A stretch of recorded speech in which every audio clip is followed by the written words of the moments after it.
do. It's called Conversation with the CEO. Ladies and gentlemen, it's another edition of Conversation with the CEO, and we've got one of our good friends coming back with us. We always enjoy speaking with him. He has some great news to share with you guys, and so we're going to bring it back. I'm just going to refer to this as episode 4. Now, make sure you do this. Hit that subscribe, hit that like, hit that share. Make sure you share this information because it's going to be some really good information, particularly anybody who's interested in AITX. All right. And the CEO himself, Mr. Steve Reinharz, is with us. What's going on, my friend? Antonio, it's great to see you, man. I really love connecting with you. We put out the investor thing for September 15th. So yeah. I want to talk with you about that to make sure that you're here. We can figure out how to get that done. Okay. So September 15th, that's the date. Okay. Yeah. We'll make that happen. We'll be there. Great. That'll be fun. So I'm in Detroit, checking on production, checking on Romeo, checking on everything's going on. So you in the new building, huh? In Detroit. I'm in Detroit. I love it. Awesome. I love it. We have a great crew. It's so fun here, man. It's so fun. Great crew. We're pretty, we're trying to be this modern company. You and I have talked about it before. So one of the things we do is if you've got a dog, bring him to the office. Oh yeah. Today we've got 3 dogs running around the building. It's so much fun. It relaxes everybody. It just really allows everybody to connect. It's built-in therapy. It's amazing. All right. So I'm going to get right into it. I want to go ahead and hit you where I need to hit you because I know the people, they want to hear a real answer and they want to know, Steve. Hey, you've been watching the videos. Obviously, you know we love talking about stocks. We love trading. We love investing, right? So why don't you just join the team? You can do it by just making sure you get one of these T-shirts, okay? Everybody versus Wall Street. Go and get it today on our website, thelinchpinbunch.inc.com. You know, you put out your Q1 information, right? And really with some record numbers.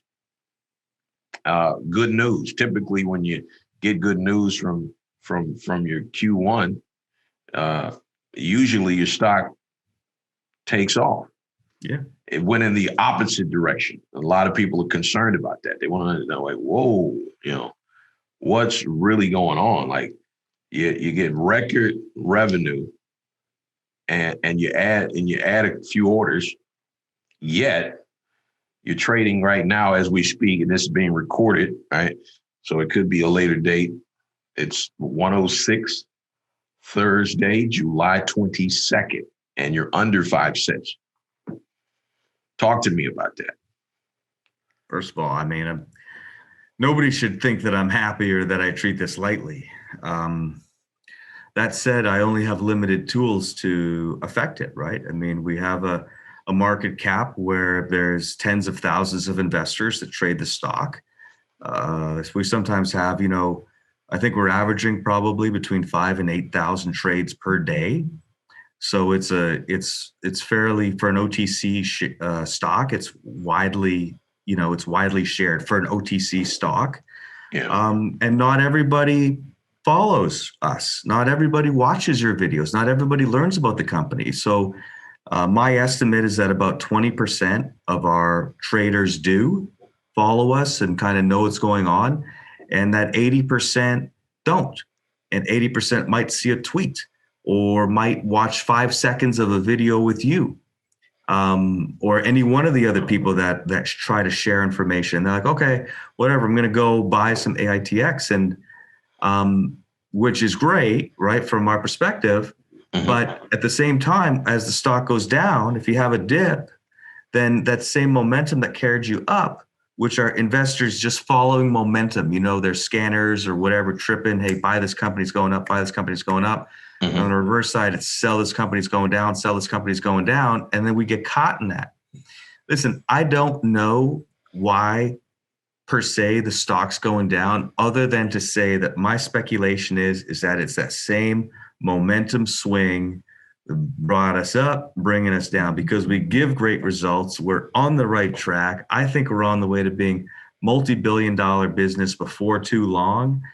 And it hurts me when the stock is down like this. It hurts me to read the stories of people that have put their money in. Hopefully they have a trading strategy. I can't advise to buy, sell, or trade or hold, but hopefully they've got a strategy that's going to allow them to make profits on the stock, because there's many ways to do that.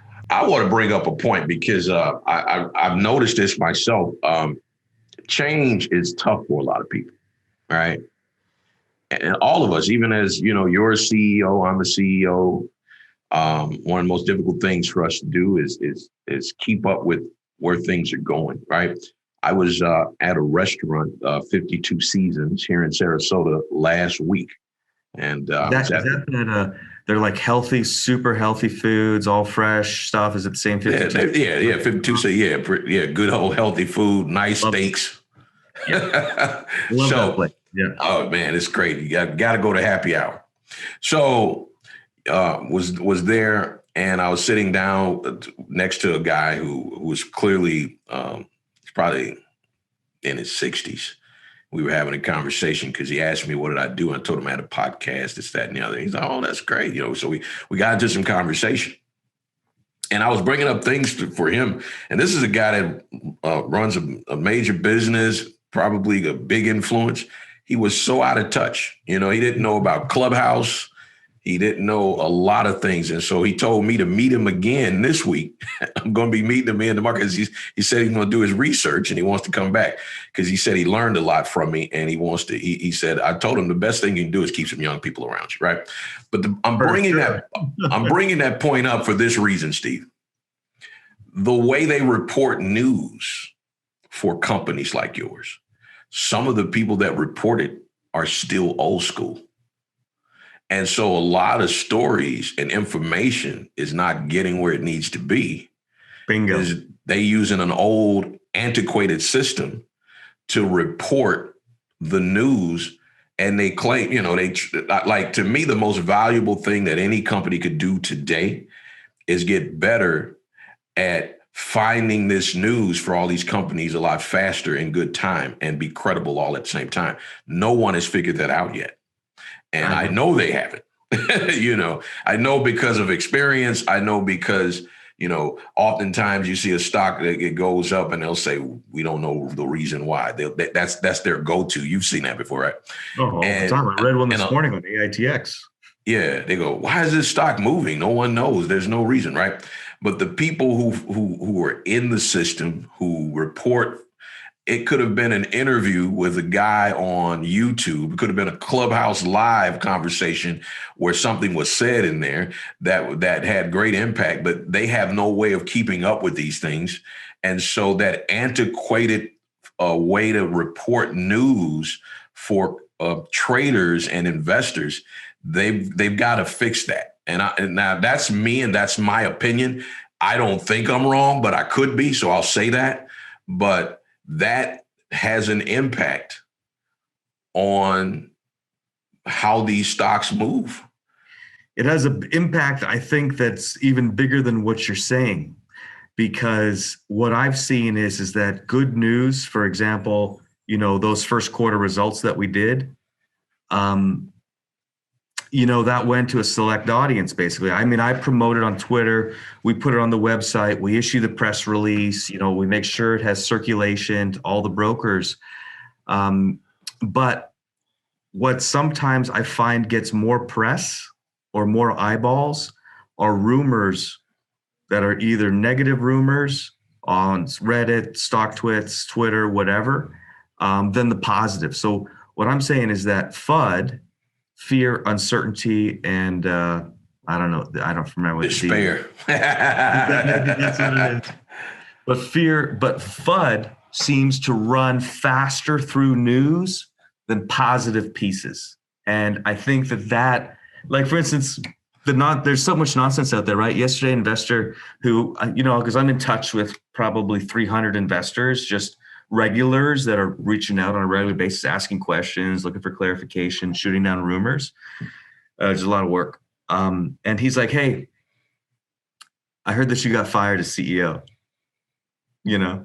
And I'm like, what? My thing is, I come from the media world, so I will say this. We were taught that if it bleeds, it leads. All right.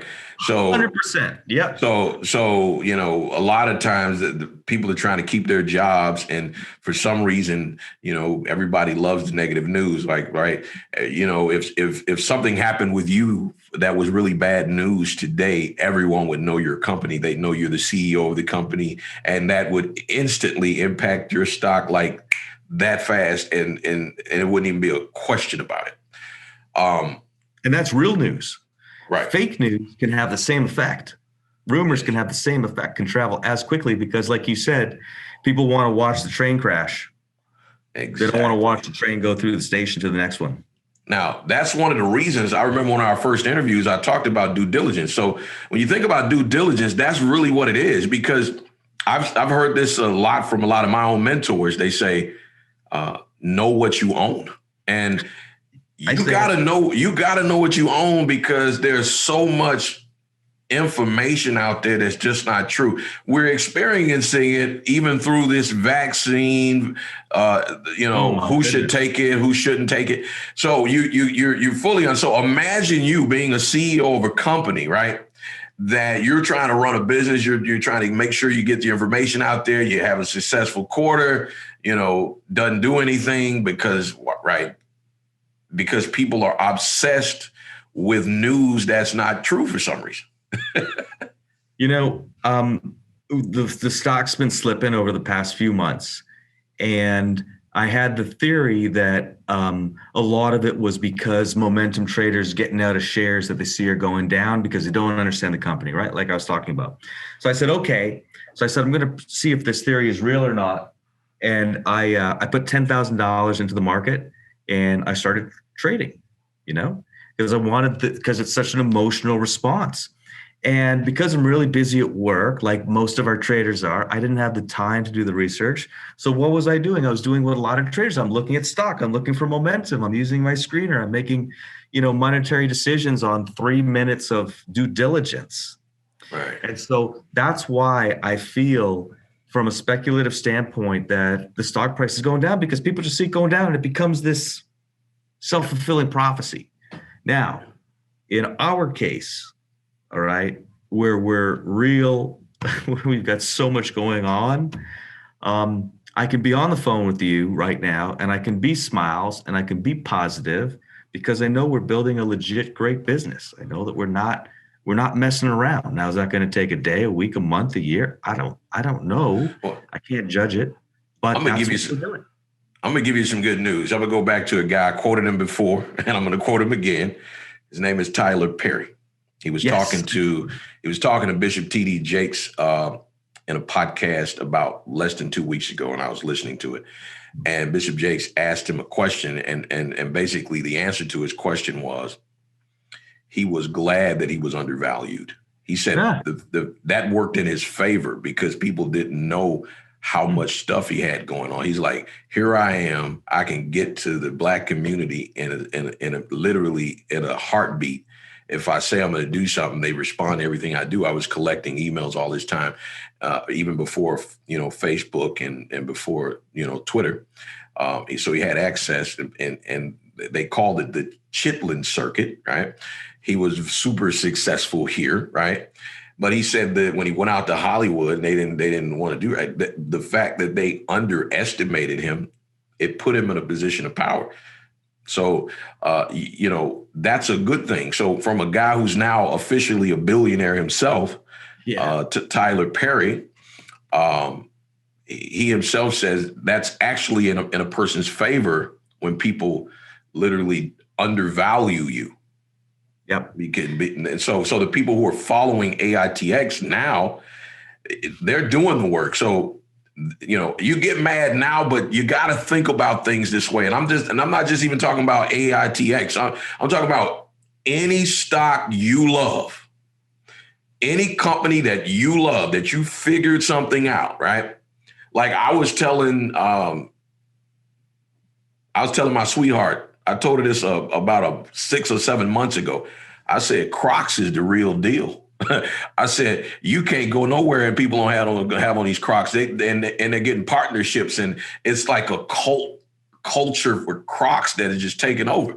So when the day the revenue came out on Crocs and everything went up, it's trading over $132 right now, right?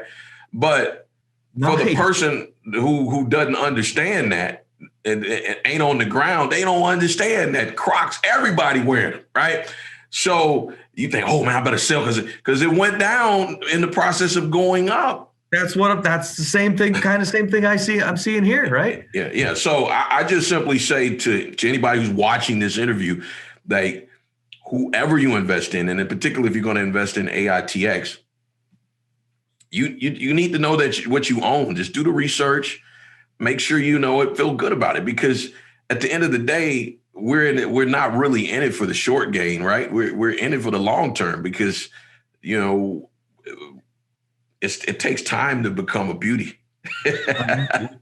Listen, I've got 3 videos that are short clips, about 3 minutes. I talk about dilution. I talk about the company. They're easy to consume. I'm trying to connect with investors across a variety of different mediums and methods so that I can break through that idea of people just being the chartists, just looking at the charts. That's not who we are. I don't want to trade that way. And I'll say the other thing is that everybody who's buying the stock now and has been averaging down, and understand, in no way am I saying buy, trade, hold, average down. I'm not saying anything like that. I'm just saying that those who have, I appreciate that. And I am so excited. Like you said, hey, underestimate us. Go ahead. Value the stock at $200 million. Great. Let our loyalists accumulate, because I know, I can't say I know. I'm pretty sure, because I know what's in the funnel, that we're going to be back in a big, big, big way. All right, I'm going to give you an example of due diligence, and I'm going to use Steve as the example. So if I'm following Steve's company and I'm involved with what he's doing, right? Steve has started a YouTube channel, and he has a cult following, people who are truly interested. So he's already qualified through YouTube, which is where they pay you and they run commercials on your stuff, when you get 4,000 hours, 1,000 subscribers. That's free money to something he's doing anyway. Hours. So 4,000 of viewed hours or content? 4,000 viewing hours and 1,000 subscribers puts you in the partnership program with YouTube. You're already there. I looked the other day. So I'm teaching people what diligence looks like. So if you're really smart and you understand the game, he's got another channel of revenue that's about to come in on YouTube alone, while he's there just trying to make sure everyone knows what's going on. But by default, he's putting himself in a position where that's an extra stream of income automatically. Now, how do I know that? Because I'm in that world. I get it. But my point is, due diligence is that. So that's a surprise stream of revenue in the next 6 to 8 months. People aren't going to understand that, right? These young people that are on YouTube making millions and millions of dollars doing videos, that's real money. Jake Paul, the guy who just boxed, what's the guy's name? The retired boxer. Was it Manny? No, he boxed down in Miami not too long ago. The golden Floyd Mayweather. Mayweather, yeah. Yeah, but it wasn't Jake Paul. It was his brother, one of the two. Anyway, I'm getting it mixed up. Logan Paul. Yeah, Logan Paul, who became popular on YouTube.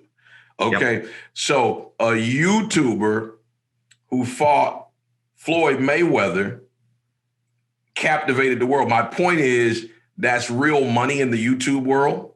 The reason why Google trades over $2,000 because of that revenue stream there. So again, that's an example of due diligence. So if you're following Steve for real, then in your mind, whether the people give it credit or not, that's a stream of revenue. Does that make sense what I'm saying, Steve? No, it makes sense. My wife, it tells me about it all the time. She's like, you should monetize, what you're doing. And I said, well, it's on the AITX channel. I said, I don't know if we're in the partnership program or what. I'll have to follow up with Doug to see where he's at with it. But, I absolutely have to seize all elements of revenue for the company. I feel that at this point, our followers are a fraction of where they'll be in a year and in 2 years and 3 years and 4 years. So it's just kind of fun. Like, I feel like we're dancing around in the juniors right now, and we're about to get into the majors. We're about to get into the seniors, and that's why I appreciate our time spent, because you have, helped redirect me back to be surrounded by youth and keep my eyes and ears open. So I appreciate that from you, Antonio. Thank you. Oh, ain't a problem, man. I just love sharing information. I love to be the connection to the people. We're building value. And one of the things I appreciate about building that value is, this is information that even 20 years from now, people will look back and really appreciate these conversations. And especially when AITX 10 years from now, can you even imagine what these interviews will mean to people? Oh man, let's say one thing real quick. Can I share that story that I shared with you before we went recording? Yeah, please do. So, Antonio and I have been, just for the viewers, we've been, trying to schedule this follow-up call. Not because, just because it's good to connect. I think I enjoy the conversations, and I hope that other people do as well, right? So it's kind of a fun venture for me. And this one started a little bit late because I had an earlier call that surprisingly ran long. And the earlier call was with the chief security officer for a major global multinational company. And, I'm showing him some stuff. We're going back and forth, and I've known him for a few years, and he's been following us. And, it looks like we're going to be, perhaps doing something together. And we're closing up the conversation, which is now a half hour overdue. Wow. And he says, I showed him something super cool. And he says, Steve, he said, these are his words, right? And I'm a pretty humble guy. So I'm not, I'm just putting this out there because I'm still processing it. He says, Steve, he says, you're the Elon Musk of security. And I was like, what? I was like, no, you didn't just say that. I had a couple of my guys on the call, and I was like, you guys hear that? You guys hear that? We got to pause right now and let Elon say it in his own words. So Elon, what would you say? Yep, definitely. Wow. Yeah.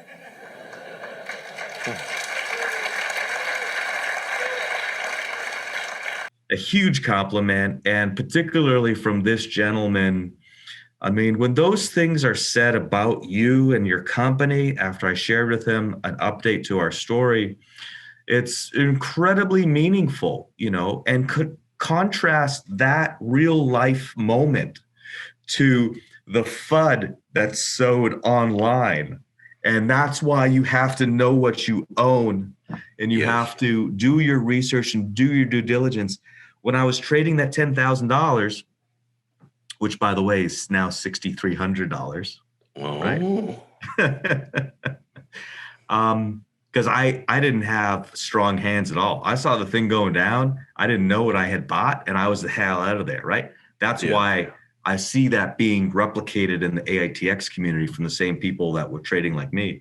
But when I'm going down like that, I'm like, it was so hard. It's hard to trade properly. If you go into it, like we talked about on day one, if you go into it with an expectations that you just happen to get lucky, and if you bought on July 22nd, that was the key day to buy, and it's up from there, you're fooling yourself. Invest or trade, but make a choice and know what you're doing, because so many people don't. They just have these expectations because they hear wild stories or they see stuff on Twitter. But it's investment. It's a profession.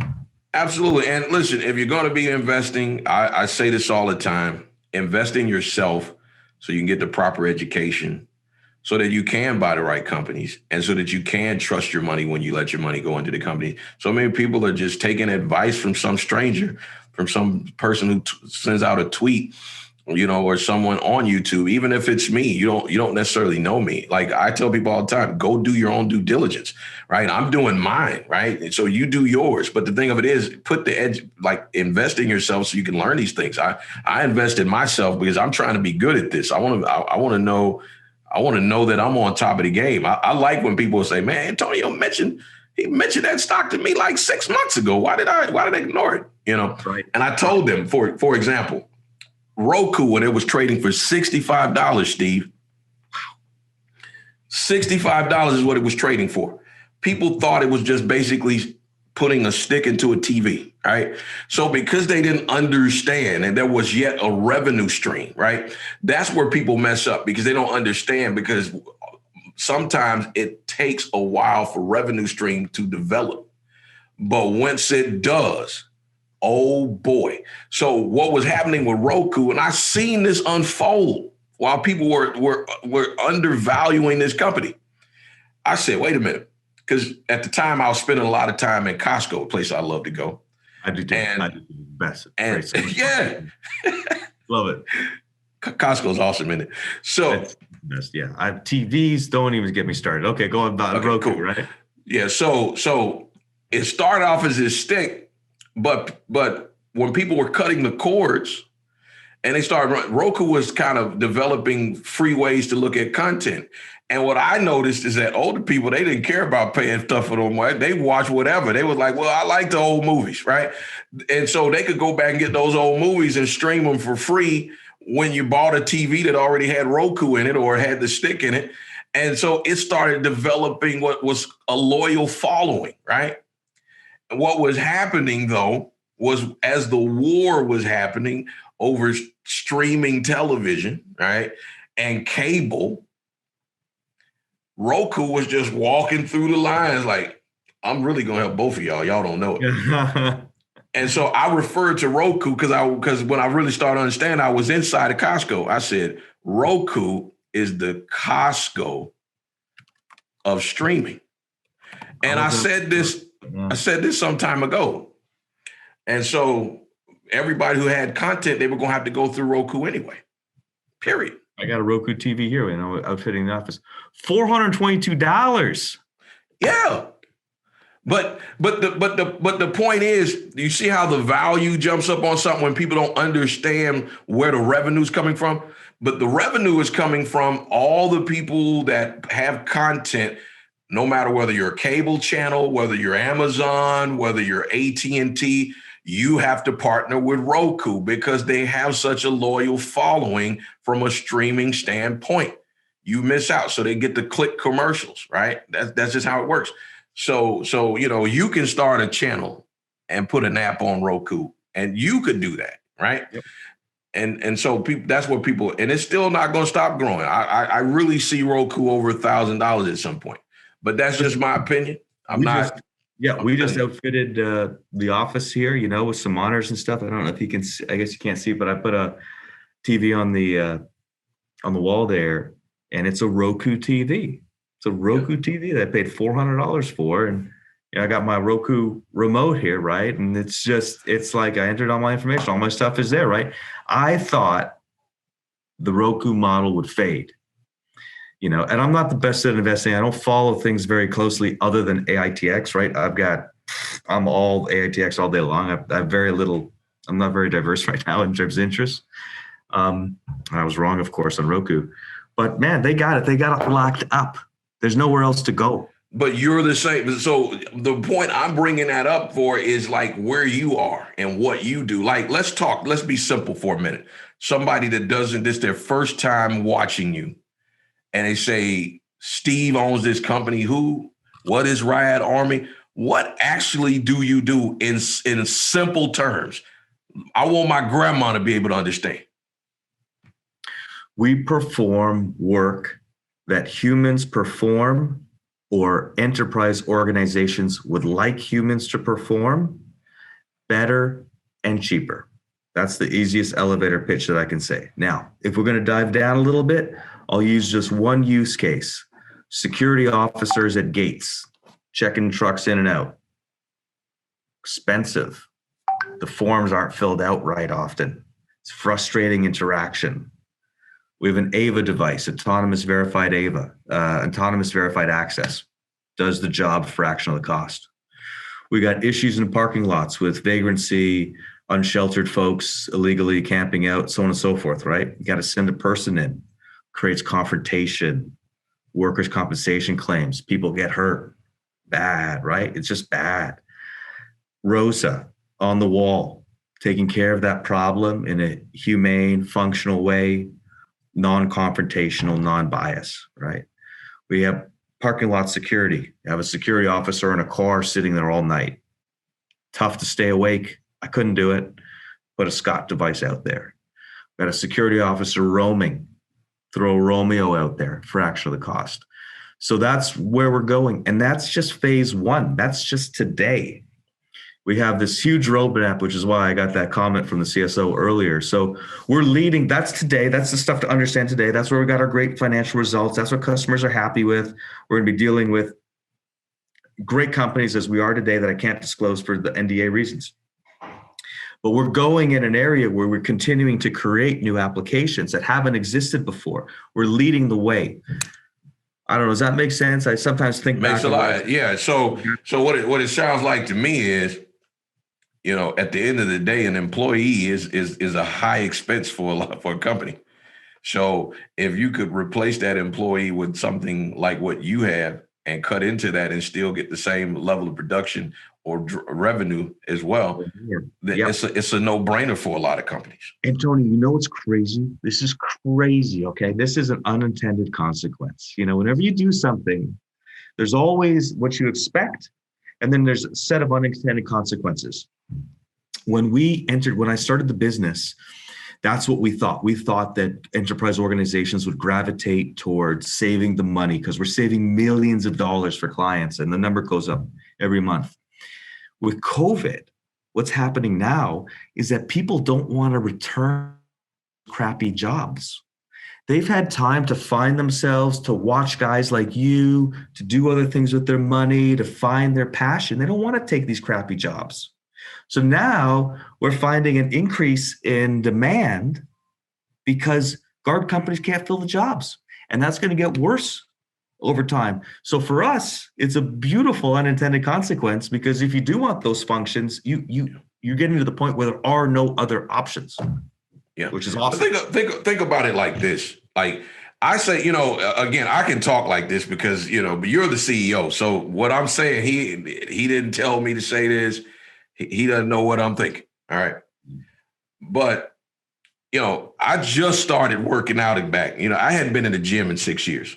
Good for you to get back, man. Good for you. But I'm back in there. And so when I went into the gym, one of the things, I'm going to give you an example of what you say where your company's. So when you're in the gym, you're still worried about this new variant, right? No, it's never going to go away worried about a virus, right? You're going to always be. So people are walking around there spraying this, that, and the other, right? But what I thought to myself was, what about this? What if they just had a machine walk around that would spray the machines and wipe it for you so you don't have to do it yourself? Because I kept forgetting to go over there and get it.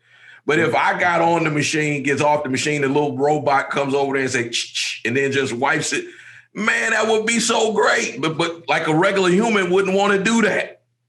But that's something that would make the gym move in a way that people would because you got to do it now.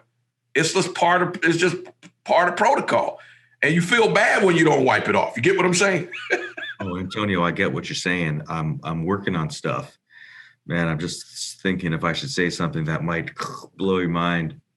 But I'm working on it, so I can't say it. But I got cool stuff going on, man. That's all I got. Listen, I understand what you can do. So, like, if you look into your company, you know what you can do. And that kind of stuff wouldn't have come on my mind if I wasn't following AITX. Get what I'm saying? That came on my mind because I was in the gym and I hadn't been in there forever. And I saw the issue that I didn't know existed. So when I saw the issue that I didn't know existed, I realized, my mind went, AITX, this is what they could do. And I'm not, and again, I'm not saying that to blow smoke up anybody or anything like that. What I'm saying is the way the world has changed. Yes. These things are necessary. This is not a, do we really need this? No, you need that. We need it. We need it because we're short on labor. We've got new challenges such as diseases to handle. There's new economies at stake. There's new millionaires being made on YouTube. The old world of that corporate climbing ladder exists, but it's changing. Everything's changing. I love the messaging that you give to your audience for that reason. It challenges people to think. It's not the old days where you're told to just do your job and everything's going to be okay. You're a perfect example. Your job history is a perfect example. Your life story is a perfect example. You got to be capable to dodge and move with as things change. You can't be complacent. And does that make life harder? It does make life harder. And guess what? Life is hard. So you might as well learn, like you're saying. You might as well work hard and keep your eyes open. In departing, you're a CEO, man, with a lot of different challenges. What are some of the things that you feel are going to be super necessary going into the next year, 2022, that all CEOs are going to have to deal with, but particularly what you're dealing with in closing? I'm going to say the number one issue that everyone's going to have to adapt to is the labor situation, is the fact that employers are going to have to make better jobs at better wages for their employees. It's just how it is. So, I think if you are an employee of a low skill, low wage job, now is a great time to, go for something bigger and better and stretch and learn, because the demand for you is out there right now. And there's guys like me working to come in and fill in those crappy jobs. So challenge yourself and get better, make more money, and you can do that now. That's a challenge for CEOs like me to fill the spots, and my challenge are to the guys who are making it happen in the field. Great opportunity to upgrade your skills and wages. All right. Hey, Steve Reinharz, ladies and gentlemen. Steve Reinharz, CEO of AITX Rad Army. And I'm telling y'all, this was a great conversation. One of the things we try to do is just help people to grow, challenge them. We want you to think outside the box. You're going to need it to survive. That's why I say all the time, keep learning so you can grow, because if you don't grow, you're going to die. Bingo.